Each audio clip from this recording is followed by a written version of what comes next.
Disaster at Christmas. It was just about 7 o'clock we heard this almighty bang and the whole skylight. I was looking out in the back kitchen which looks over onto the A74 and it was the sky lit up and I heard this explosion. Realised it was a plane coming down, so we just get down on the floor. Rescue teams from all over Britain are heading for the scene of what looks to be Britain's worst air crash tonight. Beth had gone to England to study for a semester abroad and was returning home on December 21st, 1988, when the plane, Pan Am Flight 103, reached a cruising altitude of 31,000 feet and something went horribly wrong. This is where the impact occurred. There's a crater there some 30 yards wide, and to the other side of it, some 20 or so houses of which just the shells remain. Pan Am's Flight 103 had been in the air for an hour. The 747 was en route from London to New York and then Detroit. According to Pan American, there were more than 240 passengers on board. For reasons we do not yet understand, the plane, with 50,000 gallons of fuel on board, plunged into a small Scottish market town. The air inside Heathrow's bustling terminal was thick with the excitement of the holiday season. Travelers crowded the decorated check-in counters, their laughter and chatter almost drowning out the terminal's Christmas music, a comforting hum. Among them, a young woman hugged her mother tightly, promising to call as soon as she landed in New York. A businessman adjusted his tie and checked his watch, searching for a souvenir to bring home to his young son while he waited for his flight to begin boarding. Nearby, a family wrangled their luggage, their children giggling as they pointed out the towering Pan Am logo outside the window. At Gate 22, the crew of Pan Am Flight 103, aboard the aircraft named Clipper, Maid of the Seas, welcomed passengers with warm smiles. The flight attendants adjusted their uniforms, exchanging small talk about the incoming passengers' requests and their own plans once they arrived in New York. In the cockpit, the pilots reviewed their pre-flight checklists, ensuring every switch and gauge was in order for another transatlantic journey. Out on the tarmac, ground crew loaded suitcases and freight into the aircraft's belly. Among the cargo was a brown Samsonite suitcase, unremarkable, unclaimed by any passenger at the counter, and checked through from a connecting flight. Tagged with a generic destination label, it blended seamlessly with the hundreds of other bags, concealing a secret that would soon explode into tragedy. The engines roared to life, signaling the start of what should have been a routine flight. But hidden within that ordinary suitcase was an extraordinary danger, one no one aboard could suspect. In less than an hour, the laughter, plans, Christmas holidays, and the everyday routines of those aboard Pan Am Flight 103 would be silenced in an event that would reverberate through history. Hey everyone, and welcome back to Compelling History. This week, we dive into one of history's most devastating air tragedies, the bombing of Pan Am Flight 103. What went wrong, who was responsible, and how did it shape aviation security forever? If you're new here, my name is John, and I release weekly videos uncovering fascinating events, places, and figures from history. If you have any topics you'd like me to cover, let me know in the comments below.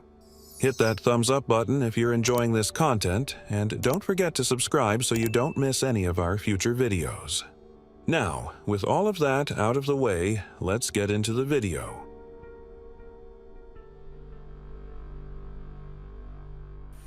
Before Flight 103 lifted off, unseen forces of geopolitical revenge and simmering tensions conspired to script the deadliest act of terrorism in British history. How did this volatile landscape shape the tragedy that unfolded over the small Scottish town of Lockerbie? On December 21, 1988, passengers boarded at London Heathrow, with some transferring from a feeder flight in Frankfurt. Luggage, cabin bags, suitcases, and one unaccompanied bag was loaded into the forward cargo hold as the Boeing 747 prepared for its transatlantic journey to New York's JFK and onward to Detroit.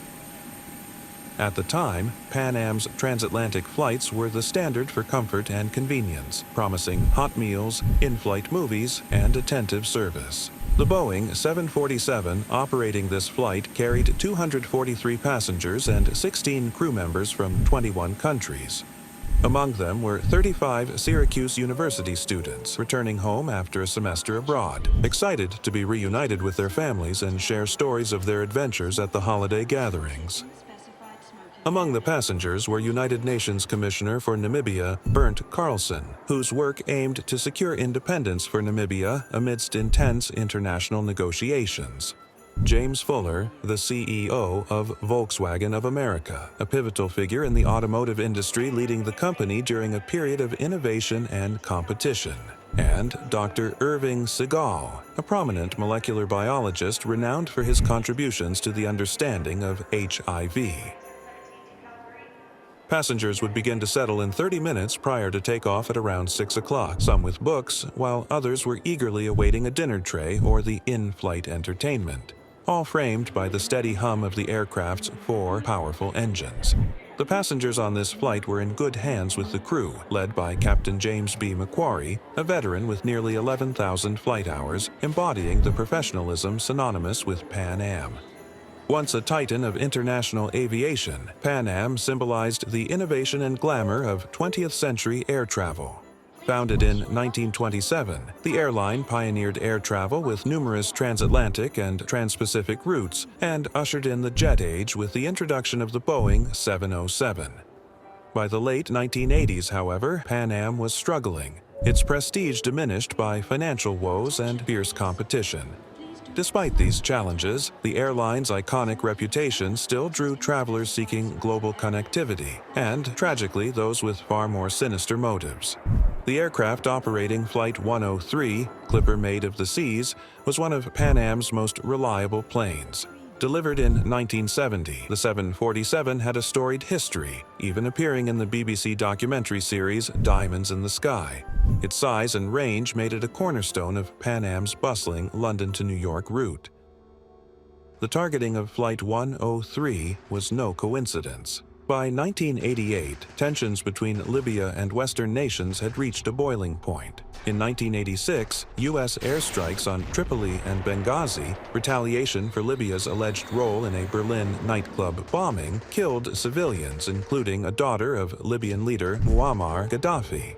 Seeking revenge, Libyan operatives identified Pan Am as a high-profile symbol of American power. Its flights connecting the globe offered both visibility and vulnerability. The bomb that would bring down Flight 103 was a horrifyingly sophisticated device. Using odorless Semtex explosive, it was hidden in a Toshiba cassette recorder packed into a Samsonite suitcase. Investigators traced its journey back to Malta, where Libyan intelligence agents had covertly placed it on an Air Malta flight to Frankfurt. From there, it was transferred to Heathrow and finally loaded onto Flight 103. The plot exploited lapses in airport security systems, with warnings of potential threats either ignored or mishandled. As Clipper Maid of the Seas ascended into the night sky, it carried not only the dreams of its passengers but also the weight of geopolitical tensions.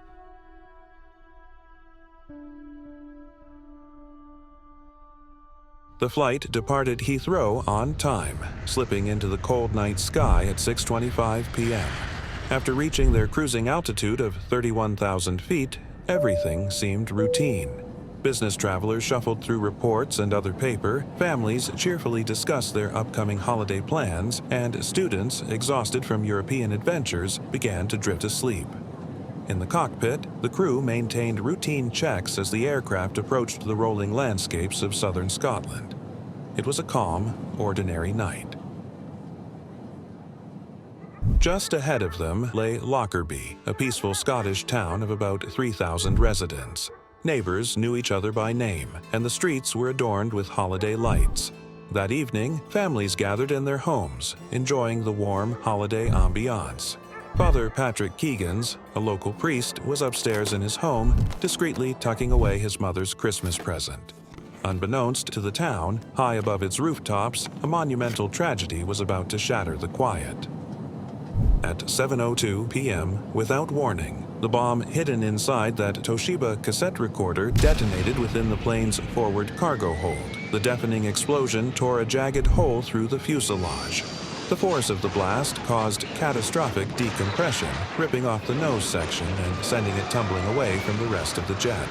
Without controls, the massive aircraft began to break apart mid-air, debris peeling away into the cold night sky.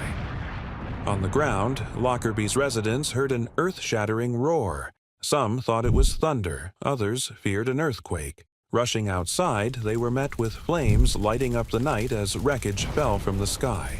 The largest section of the plane, carrying thousands of pounds of jet fuel, crashed into Sherwood Crescent, carving a massive crater and igniting an inferno that obliterated homes and claimed the lives of 11 residents. Across fields and rooftops, the scale of the disaster became heartbreakingly clear, debris and personal belongings scattered for miles. Amid the chaos, the people of Lockerbie responded with extraordinary compassion. They opened their homes to grieving families, investigators, and rescue workers, offering food, shelter, and solace. Volunteers tended to items pulled from the wreckage with remarkable care.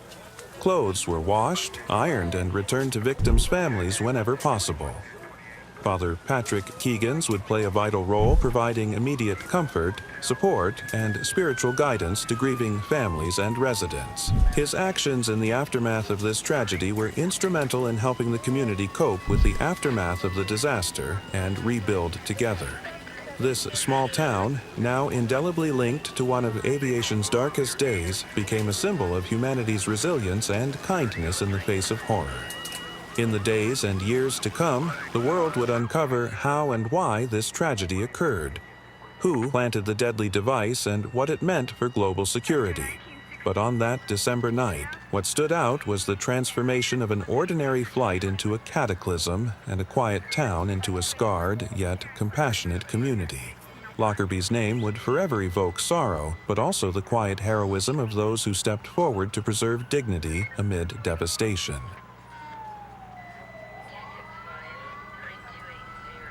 The aftermath of the bombing over Lockerbie was a sprawling, years-long pursuit of truth, justice, and understanding, some of which is still ongoing to this day. In the immediate wake of the tragedy on December 21, 1988, the quiet Scottish town at the epicenter became the site of a massive international investigation, one that would test the limits of forensic science, diplomatic patience, and collective resolve. Across more than 2,000 square kilometers of Scottish countryside, twisted fragments of metal, shattered belongings, and human loss told the story of devastation. Investigators from Dumfries and Galloway Constabulary, Britain's smallest police force, took on the largest criminal inquiry in the nation's history. With support from Scottish procurators fiscal, the FBI, and other international agencies, they began an exhaustive search. Over 4 million pieces of debris were painstakingly collected and catalogued. Helicopters scanned the terrain, fingertip searches combed fields, and advanced imaging technology mapped the vast debris field. French satellite photography and U.S. intelligence imaging helped pinpoint critical evidence. At Farnborough Airfield, the Air Accidents Investigation Branch, AAIB, meticulously reconstructed parts of the Boeing 747's fuselage, revealing a telltale 20-inch starburst-shaped hole in the forward cargo hold, clear evidence of an explosive device. This painstaking work led to crucial breakthroughs. Among the charred clothing, investigators found a fragment of a circuit board and pieces of a Toshiba radio cassette player, components previously seized from terrorist groups. Scientific analysis identified Semtex H, a powerful plastic explosive linking the device to supplies sold to Libya. Fragments of clothing and luggage were traced back to Malta, where shopkeeper Tony Gauci testified about a Libyan-looking customer buying the clothes used to wrap the bomb. His testimony, though pivotal, would later become a point of contention.